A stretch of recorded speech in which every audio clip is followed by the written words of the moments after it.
अमित शाह के बंगाल जाने पर ममता बनर्जी ने बयान दिया है कि शकुनी के इशारे पर दुशासन बंगाल आया है, जिस पर बोलते हुए कैबिनेट मंत्री अनिल विज ने कहा कि बंगाल में चुनाव आ गए हैं तो ममता बनर्जी को महाभारत याद आ गई है। चुनाव खत्म होते ही अल्लाहू अकबर शुरू हो जाएगा। बंगाल में चुनाव आ गए हैं तो ममता बनर्जी को सारी महाभारत याद आ गई है। चुनाव खत्म फिर अल्लाह अकबर। कांग्रेस सांसद दीपेंद्र सिंह हुड्डा ने अरावली मुद्दे पर मोदी सरकार को घेरते हुए बीजेपी को मिले चंदे पर सवाल उठाया है। भाजपा के बैंक खाते में 10,500 करोड़ रुपए होने की बात सामने आने के बाद उन्होंने इसे भ्रष्टाचार से जोड़ा है, जिस पर बोलते हुए मंत्री अनिल विज ने कहा कि दीपेंद्र बेबुनियादी बयान करते हैं। अरावली में जो हुआ वो सुप्रीम कोर्ट ने किया और अपने फैसले पर रोक भी सुप्रीम कोर्ट ने लगाई है। इसका मतलब ये है कि ये सुप्रीम कोर्ट पर आरोप लगा रहे हैं। ये कह रहे हैं कि ये फैसला इतने पैसे के लिए हुआ है, तो ये क्या सुप्रीम कोर्ट पर आरोप लगा रहे हैं? बेबुनियाद बिना आधार बातें करते हैं।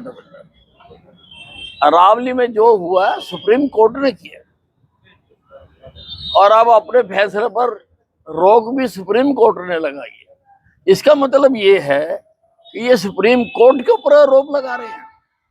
अगर ये कह रहे हैं कि ये फैसला इतने पैसे के लिए हुआ है तो इसका मतलब सुप्रीम कोर्ट पर आरोप लगा रहे हैं। ये नए साल 2026 में अपने विभागों में क्या क्या बदलाव लाने वाले सवाल पर विज ने जवाब देते हुए कहा कि यहाँ हर दिन नया होता है, हर दिन कुछ न कुछ नया सरकार में किया जाता है और यही कारण है कि तीसरी बार हरियाणा की जागरूक जनता ने भारतीय जनता पार्टी की सरकार बनाई। ऐसा पहली बार हुआ है क्योंकि ये सरकार काम करने वाली सरकार है।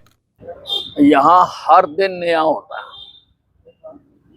हर दिन कुछ ना कुछ नया सरकार में किया जाता है और यही कारण है कि तीसरी बार हरियाणा की जागरूक जनता ने भारतीय जनता पार्टी की सरकार बनाई। ऐसा पहली बार हुआ है क्योंकि ये सरकार काम करने वाली सरकार है।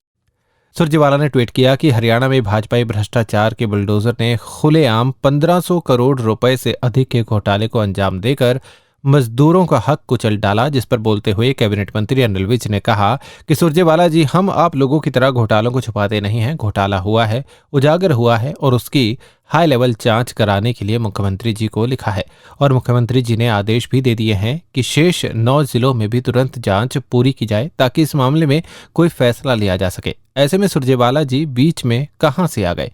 हो सकता है कि ये मामला इनके यानी कांग्रेस समय का हो।